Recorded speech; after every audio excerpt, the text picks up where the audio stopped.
Mysteries await just a page away. Ready to dive in? Welcome to The Book Reader, where stories unfold one enchanting page at a time. Subscribe now and unlock the magic.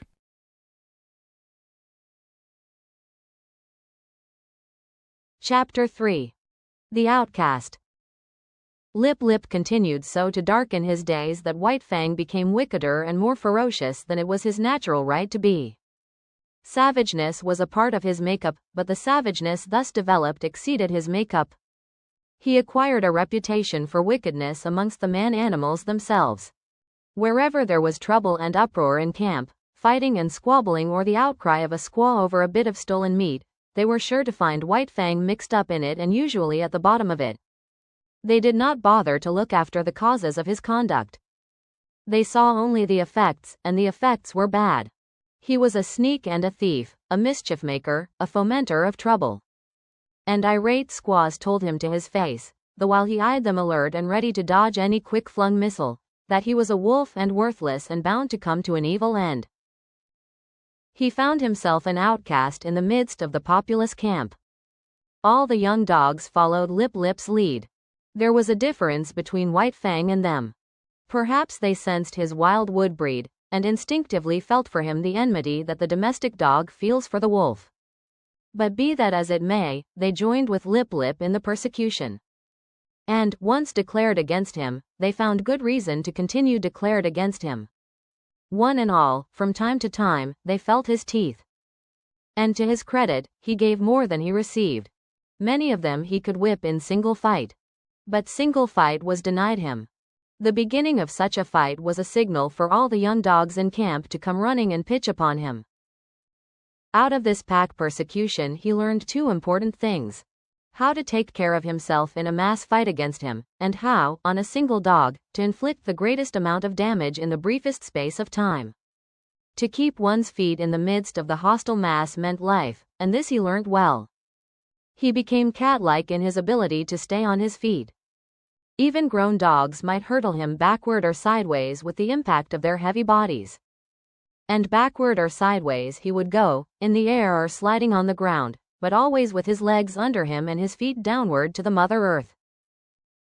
When dogs fight, there are usually preliminaries to the actual combat, snarlings and bristlings and stiff-legged struttings. But White Fang learned to omit these preliminaries. Delay meant the coming against him of all the young dogs. He must do his work quickly and get away. So he learned to give no warning of his intention. He rushed in and snapped and slashed on the instant, without notice, before his foe could prepare to meet him. Thus he learned how to inflict quick and severe damage. Also he learned the value of surprise. A dog, taken off its guard, its shoulder slashed open or its ear ripped in ribbons before it knew what was happening, was a dog half-whipped. Furthermore, it was remarkably easy to overthrow a dog taken by surprise. While a dog, thus overthrown, invariably exposed for a moment the soft underside of its neck, the vulnerable point at which to strike for its life. White Fang knew this point. It was a knowledge bequeathed to him directly from the hunting generation of wolves. So it was that White Fang's method when he took the offensive was: first, to find a young dog alone. Second, to surprise it and knock it off its feet. And third, to drive in with his teeth at the soft throat. Being but partly grown, his jaws had not yet become large enough nor strong enough to make his throat attack deadly. But many a young dog went around camp with a lacerated throat in token of White Fang's intention. And one day, catching one of his enemies alone on the edge of the woods, he managed, by repeatedly overthrowing him and attacking the throat, to cut the great vein and let out the life. There was a great row that night. He had been observed, the news had been carried to the dead dog's master, the squaws remembered all the instances of stolen meat, and Grey Beaver was beset by many angry voices. But he resolutely held the door of his teepee, inside which he had placed the culprit, and refused to permit the vengeance for which his tribespeople clamored. White Fang became hated by man and dog. During this period of his development he never knew a moment's security. The tooth of every dog was against him, the hand of every man. He was greeted with snarls by his kind, with curses and stones by his gods. He lived tensely. He was always keyed up, alert for attack, wary of being attacked, with an eye for sudden and unexpected missiles, prepared to act precipitately and coolly, to leap in with a flash of teeth, or to leap away with a menacing snarl. As for snarling, he could snarl more terribly than any dog, young or old, in camp.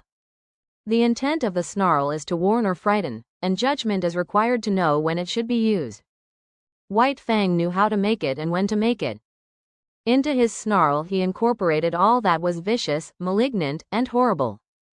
With nose serrated by continuous spasms, hair bristling in recurrent waves, tongue whipping out like a red snake and whipping back again, ears flattened down, eyes gleaming hatred, lips wrinkled back, and fangs exposed and dripping, he could compel a pause on the part of almost any assailant. A temporary pause, when taken off his guard, gave him the vital moment in which to think and determine his action. But often a pause so lengthened out until it evolved into a complete cessation from the attack. And before more than one of the grown dogs, White Fang's snarl enabled him to beat an honorable retreat. An outcast himself from the pack of the part-grown dogs, his sanguinary methods and remarkable efficiency made the pack pay for its persecution of him. Not permitted himself to run with the pack, the curious state of affairs obtained that no member of the pack could run outside the pack. White Fang would not permit it. What of his bushwhacking and waylaying tactics, the young dogs were afraid to run by themselves.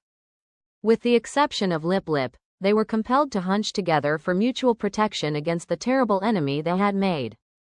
A puppy alone by the riverbank meant a puppy dead or a puppy that aroused the camp with its shrill pain and terror as it fled back from the wolf cub that had waylaid it.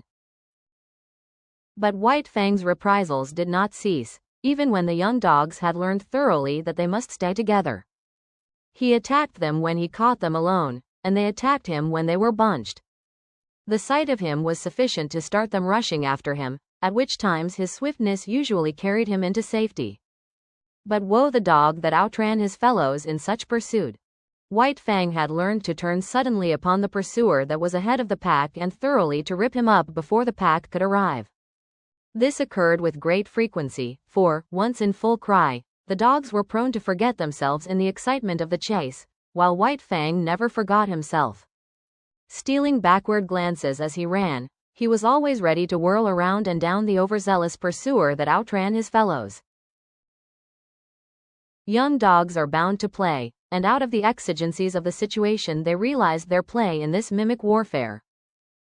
Thus it was that the hunt of White Fang became their chief game, a deadly game, withal, and at all times a serious game. He, on the other hand, being the fastest-footed, was unafraid to venture anywhere. During the period that he waited vainly for his mother to come back, he led the pack many a wild chase through the adjacent woods.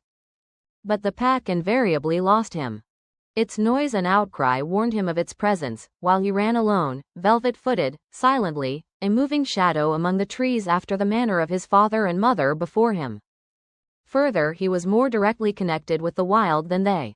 And he knew more of its secrets and stratagems. A favorite trick of his was to lose his trail in running water and then lie quietly in a nearby thicket while their baffled cries arose around him. Hated by his kind and by mankind, indomitable, perpetually warred upon and himself waging perpetual war, his development was rapid and one-sided. This was no soil for kindliness and affection to blossom in. Of such things he had not the faintest glimmering. The code he learned was to obey the strong and to oppress the weak. Grey Beaver was a god and strong. Therefore White Fang obeyed him. But the dog younger or smaller than himself was weak, a thing to be destroyed. His development was in the direction of power. In order to face the constant danger of hurt and even of destruction, his predatory and protective faculties were unduly developed.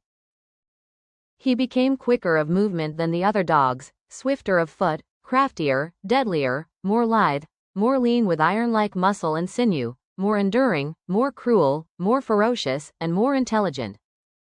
He had to become all these things, else he would not have held his own nor survived the hostile environment in which he found himself. And that marks the end of the current chapter.